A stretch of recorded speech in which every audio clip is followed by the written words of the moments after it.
Bonjour à tous, je suis Sylvia et je vous accueille sur Hope, le premier podcast qui aborde le thème de la maladie sans phare ni tabou. Ici, vous entendrez des femmes et des hommes vous parler de leur quotidien chamboulé par l'arrivée de la maladie. Sincères et forts de leur expérience, ils vous raconteront tout, leurs peurs et leurs coups de blues, mais aussi les petits riens et les grands projets qui leur ont redonné le sourire. Des témoignages décomplexés et empreints de vérité qui font du bien quand ça va mal. Bienvenue chez Hope, le podcast de Medicite.fr qui vous retrace le parcours peu ordinaire de patients extraordinaires. L'endométriose est une maladie qui a longtemps été ignorée et qui est parfois très difficile à vivre au quotidien. Elle est liée à la présence de tissus semblables à la muqueuse utérine en dehors de l'utérus. Elle provoque des douleurs très fortes, notamment au moment des règles, et parfois même l'infertilité. Il s'agit d'une maladie gynécologique fréquente qui est retrouvée chez 10% des femmes. Alors aujourd'hui, pour en parler, j'ai le plaisir d'accueillir Marion. Bonjour Marion. Bonjour Sylvia. Donc toi, tu es atteinte d'une endométriose profonde sévère depuis presque 20 ans. Quels ont été les premiers symptômes ? Les premiers symptômes, ça a été vraiment, je pense à mes toutes premières règles, des douleurs très fortes et des saignements trop abondants, hémorragiques. D'accord. Donc ça, les premiers symptômes, c'est quand tu étais adolescente ? Oui, vers D'accord. 14 ans, quoi, par là. Et la maladie t'a été diagnostiquée tout de suite ? Non, en 2001. Ça a été presque 10 ans, quoi, pas loin. D'accord. Ouais. Donc pendant 10 ans, tu as eu des fortes douleurs et des saignements sans savoir que tu souffrais d'endométriose. Oui, parce qu'à l'époque, alors pourtant moi j'ai eu la chance, j'avais une maman qui était à l'écoute, qui trouvait pas normal que je souffre autant, que je saigne autant. Mais bon, le corps médical, à chaque fois, moi j'ai des souvenirs très jeunes qu'elle m'ait emmené faire des échos ou consulter, même son gynécologue. Alors j'étais très très jeune, mais il avait dit que c'était rien du tout. Il m'avait mis sous pilule à 15 ans. Donc effectivement, une errance assez longue.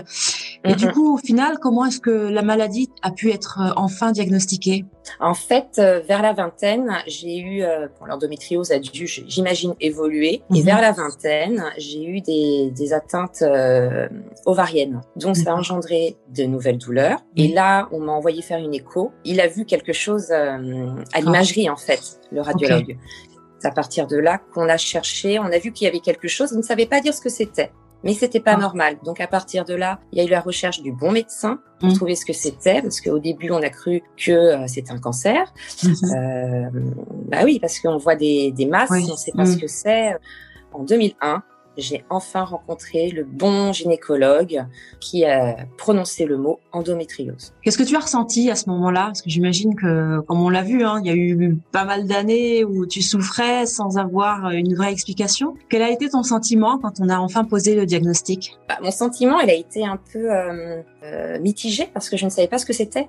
On n'avait jamais entendu parler. Maman non plus, à l'époque. Je ne savais pas du tout ce que c'était. Je me rappelle que ce gynécologue avait été assez pédagogue, il m'avait fait un dessin pour m'expliquer. Donc, je comprenais qu'il y avait des saignements qui n'allaient pas au bon endroit. Ça, j'ai tout de suite compris. Par contre, ce que je n'avais pas compris à l'époque, parce qu'à l'époque, on opérait très vite et tout de suite.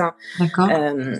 Moi, j'ai cru qu'une fois opérée, je serais guérie. Et en fait, non. Effectivement, j'imagine qu'il y a eu une certaine déception. Comment, du coup, est-ce que cela a impacté ? Donc, tu t'es fait opérer, si je comprends bien. Comment est-ce que cela a impacté ensuite ton quotidien et même ta vie professionnelle ? Alors, ma vie professionnelle, j'étais au début à l'époque. Je dirais, en fait, toutes ces années, ça impacte entre les traitements hormonaux que l'on peut prendre. Il y en a plusieurs, il y en a qui fonctionnent, il y en a qui fonctionnent pas. Il y en a qui fonctionnent pendant un temps et puis on sait pas, au bout d'un an, 2 ans, celui-ci ne convient plus. Donc à chaque fois, il faut se réhabituer. C'est des traitements qui sont pas anodins, ce sont des hormones quand même.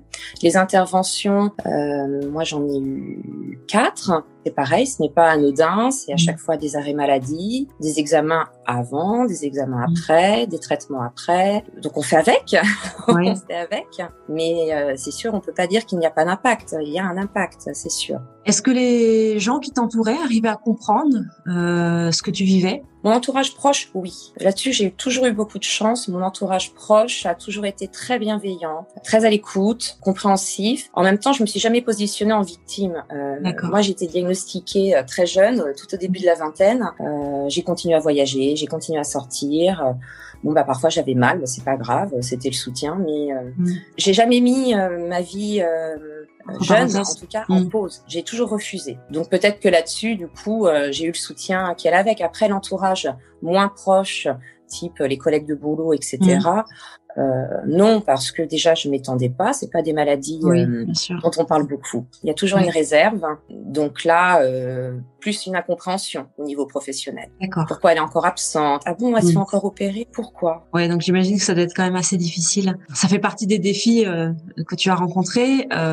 Donc tu m'expliquais que ton plus grand défi, c'était les enfants, parce qu'on l'a dit à mon introduction, l'endométriose peut parfois conduire à l'infertilité. Et ton désir de maman, du coup, ça a été un frein. Comment ça s'est passé? Comment tu as surmonté tout ça? Parce que je crois que tu es maman aujourd'hui de 2 enfants. Donc comme quoi c'est quand même possible. Alors raconte-nous un petit peu comment ça s'est passé. En fait, au début, on me disait on ne sait pas, on peut pas savoir. Il y a des femmes qui ont des enfants, des femmes qui sont atteintes qui n'en ont pas. Ils ne savaient pas. Moi, je me suis toujours dit, mais dès le début, dès mes plus jeunes années, alors que j'avais pas de projet d'enfant tout de suite dans l'immédiat, que de toute façon j'en aurais et qu'il y avait beaucoup de solutions et j'avais un plan A, un plan B, un plan C. Enfin, vraiment. Voilà. Et au moment où, avec conjoint, nous avons souhaité fonder notre famille, très vite, quand j'ai vu que ça fonctionnait pas, je me suis retournée vers l'équipe médicale qui me suit depuis là maintenant 20 ans. Et j'ai toujours fait confiance en fait. Quand ils m'ont dit là il faut encore opérer parce qu'après vous aurez l'occasion avec une FIV d'être enceinte, alors que si on n'opère pas, vous êtes trop atteinte, l'anidation ne se fera pas. J'ai dit ok, on y va. J'ai toujours fait confiance et j'ai bien fait parce que j'ai suivi un parcours PMA compliqué, mais pas si compliqué que ça finalement, parce que c'est à la 2e tentative que j'étais enceinte de ma fille, qui est quand même assez incroyable. Alors pour mon fils, ça a été plus compliqué. Pour mon fils, c'était 3 ans après ma fille et la PMA donnait plus rien. Qu'on a essayé plusieurs fois et là malheureusement l'équipe médicale m'a dit là la maladie a trop envahi et la stimulation donne plus rien, donc faut sortir de la PMA. Et nous avons décidé du coup de faire un don d'ovocytes. Je bénéficie d'un don d'ovocytes. Et à la première tentative, ça a fonctionné. Et ensuite, les grossesses se sont bien passées? Oui. Dans l'ensemble... Tant mieux. C'est une belle réussite, en tout cas. Pour le don d'ovocytes, comment ça s'est passé? Alors, pour le don d'ovocytes, une fois de plus, je me suis retournée vers l'équipe médicale qui m'a donné des coordonnées en Espagne. Parce que j'avais déjà 40 ans. Et que attendre pour un don d'ovocytes en France, ça aurait fait trop long. Donc ils m'ont donné des coordonnées, une clinique, un médecin, et donc une fois de plus, j'ai fait confiance et j'y suis allée et j'ai bien fait. Je ne regrette pas du tout. On voit que c'est important d'avoir confiance en son équipe médicale parce que visiblement, ils ont été de bons conseils pour toi. Oui, tout à fait. Et puis on n'est pas médecin, alors on peut glaner beaucoup d'informations. On a notre conviction sur ce qui est bon pour nous ou non. Maintenant, on n'est pas médecin, on ne sait pas. Et moi, je pense que quand on a l'expérience d'une équipe médicale professionnelle qui connaît bien la maladie, et jusque-là, je n'ai jamais eu à m'en plaindre. Voilà, moi je fais confiance. Donc tu as eu tes 2 enfants. J'imagine que ça a encore chamboulé ta vie. Oui. Peut-être au niveau professionnel. Est-ce que ça a changé ta vision des choses? Oui, complètement. En fait, moi, j'exerçais un métier dans l'immobilier assez stressant, assez prenant. Donc, avec la maladie, déjà, c'était pas simple. Et la maladie, plus 2 enfants. Alors là, il y a eu un moment, ça a été... je m'en suis rendu compte vraiment à la naissance de mon 2e, que je me mettais une pression d'enfer. Il fallait être performante professionnellement, il fallait être une bonne maman, avoir une vie sociale bien remplie, tout ça au gré des douleurs, des crises, voilà. Et donc j'ai mis stop. J'ai dit stop. Je me suis dit finalement, est-ce que tout ce stress, toute cette pression que je me mets, est-ce qu'elle est nécessaire, est-ce qu'elle est si importante que ça? Et donc non, finalement.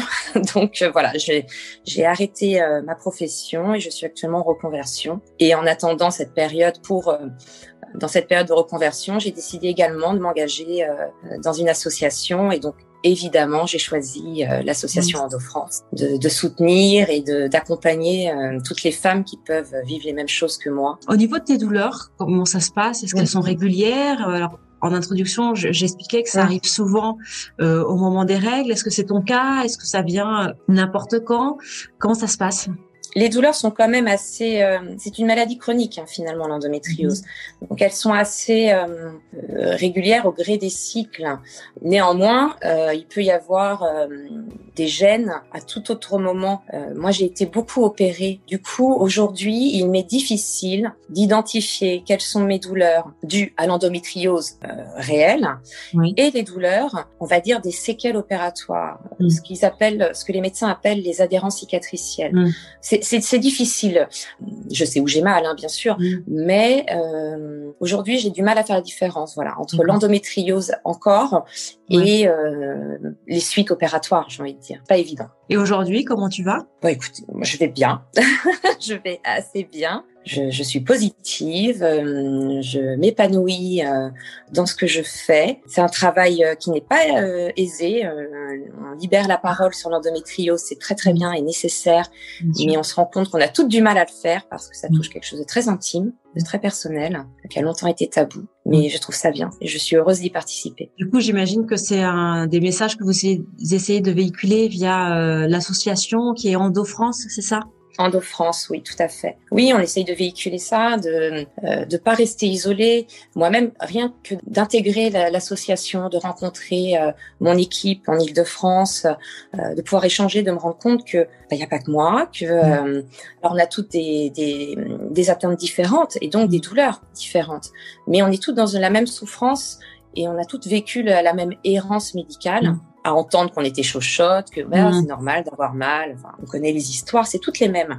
Du jour où on se dit en fait je ne suis pas folle, je ne suis pas une chochotte, j'ai vraiment quelque chose, ça fait un bien fou, ça libère. Et à chaque rencontre amicale, à chaque table ronde, conférence ou autre événement qu'on peut organiser, parce qu'on est très active en région parisienne, on voit que toutes ces femmes sont heureuses d'échanger et même d'être écoutées tout simplement parfois. J'imagine en plus que ton exemple porte espoir, parce qu'effectivement, pour une femme, on l'a dit, déjà la maladie, c'est pas évident d'en parler, c'est une maladie de l'intime, et puis c'est une maladie qui peut parfois empêcher d'avoir des enfants, alors que peut être le souhait de la plupart des femmes. Donc j'imagine que ton exemple les aide à avoir une petite lueur d'espoir. Peut-être. Après, je suis assez pudique. Je parle rarement de mon cas. Je le fais de temps en temps, mais je ne le fais pas systématiquement. Je suis assez pudique, et donc je travaille dessus. La preuve. Oui.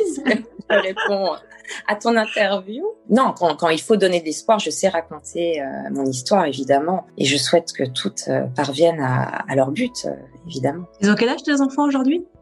6 ans et 2 ans. Ah oui, donc tu es en pleine... J'imagine que tu es bien occupée, effectivement. Oui, je suis dans le boom, quoi. Oui. Est-ce que tu as un conseil peut-être à donner aux femmes qui nous écoutent De pas rester isolée. Le soutien, ça fait du bien. D'échanger, ça fait du bien. De pas rester dans... Souvent, on peut avoir, je le vois par le biais de l'association, des personnes qui sont mal accompagnées médicalement. Enfin, il n'y a pas un bon feeling ou elles ne sont pas sûres. Ne pas hésiter à aller chercher un deuxième avis. Il faut quand même s'écouter. Il y a des choses qu'on va ressentir. Même si on nous dit, c'est normal, là, vous avez pas ci ou ça. Si on sent qu'il y a quelque chose, il faut persévérer. Et surtout pas se positionner en victime parce qu'il y a quand même des solutions. La recherche avance depuis des années. Il y a beaucoup de progrès et maintenant on trouve des clés pour vivre avec l'endométriose parce que malheureusement on n'en guérit pas. Mais il faut apprendre à vivre avec. Et voilà. Et d'échanger, ça aide justement à avoir des petits trucs, des petits tips pour aller mieux. Est-ce que toi tu en as justement des petites choses comme ça qui t'aident au quotidien ou alors dans les moments peut-être de crise? à aller de l'avant et à pas te laisser abattre. Pas me laisser abattre, lever le pied sur le stress, ça déjà c'est une première chose. Comme c'est une maladie inflammatoire, le stress a un rôle dessus, ça c'est sûr. Moi personnellement, l'alimentation, j'ai un petit peu évolué sur mon alimentation, mais tout en me faisant quand même plaisir. C'est pas drastique, mais voilà, je sais identifier, savoir identifier ce qui fait mal et se dire là ce soir je me lâche, tant pis, on le sait. Mais voilà, au quotidien, savoir ce qui peut faire mal à l'une ou à l'autre, c'est déjà pas mal. En fait, le sport, une activité physique. Même si j'imagine que ça doit être difficile parfois, non? Oui, alors bizarrement, pendant des années, j'en ai pas fait. Et je m'y suis remise très récemment. Et je me suis rendu compte que quand on a une activité physique, on a mal quelque part à des muscles, tout simplement. Et que du coup, on n'a plus mal au ventre, on n'a plus mal à l'endométriose, en fait. Et c'est assez... ça fait du bien, en fait. C'est assez euphorisant, je pense. Bon. En fait, ce que tu nous dis, c'est qu'il faut apprendre à prendre soin de soi et être au petit soin, en fait, avec soi, être bienveillant. J'ai tendance parfois à oublier. Je sais pas si c'est toutes les femmes, mais oui, on a tendance, j'en entends beaucoup. Oui, j'ai mal, c'est pas grave, je prends un cachet. Et en fait, moi j'ai fait ça pendant des années, mais je pense que c'est pas la bonne clé. Et en effet, il faut être un peu plus doux avec soi. Et puis, si un jour on n'est vraiment pas bien, on se met en pause. C'est pas grave. Moi, mon fils, il est petit, mais ma fille, elle a 6 ans. Elle le sait que parfois, maman, elle a mal au ventre et que parfois, faut être un peu plus calme. Alors, elle l'est pas forcément. C'est pas magique. Mais oui, en bien tout cas, sûr. Elle a 6 ans. Oui, mais c'est un enfant. En tout cas, je le verbalise, je lui dis. Et ça, c'est déjà, je trouve pas mal de lui dire là, tu sais, maman, elle a mal au ventre, elle est pas très bien, donc on va se calmer, voilà. Et je l'ai dit, et c'est pas mal. J'imagine que le conjoint a un rôle aussi important à jouer dans ces moments-là. C'est essentiel. Surtout que moi, mon conjoint, je l'ai rencontré après plusieurs opérations. Je l'ai rencontré à mi-parcours, on va dire, de ma maladie. Donc oui, il a dû intégrer tout ça très rapidement déjà. Et après, c'est un soutien au quotidien et c'est un soutien dans tout le parcours PMA, par exemple. Si le conjoint ne fait pas corps avec la femme, c'est foutu. C'est pas possible. C'est trop dur, sinon c'est trop lourd. En tout cas, tu es un bel exemple. Merci. De courage et puis aussi de persévérance. Parce que c'est vrai, il en faut pour pouvoir aller à l'encontre de ce que le corps médical peut-être t'a dit au départ. Donc bravo. Merci pour avoir partagé ton témoignage. J'ai bien compris que c'était difficile pour toi d'en parler ouvertement. Donc je te remercie vraiment. Je te souhaite bon courage pour la suite. Merci. Et puis je te remercie et j'espère avoir de tes nouvelles. Et puis bon courage aussi avec l'association Endo France, que je sais que vous faites un travail important et qu'effectivement, même si aujourd'hui on parle un peu plus d'endométriose parce que certaines stars en ont parlé ouvertement, je pense que ça a dû vous aider. Mais c'est vrai que c'est important de dire que rappeler aux femmes qu'elles ne sont pas seules et qu'effectivement il faut être aidé. Donc je te remercie et puis je te souhaite bonne continuation. Merci, bonne continuation à toi.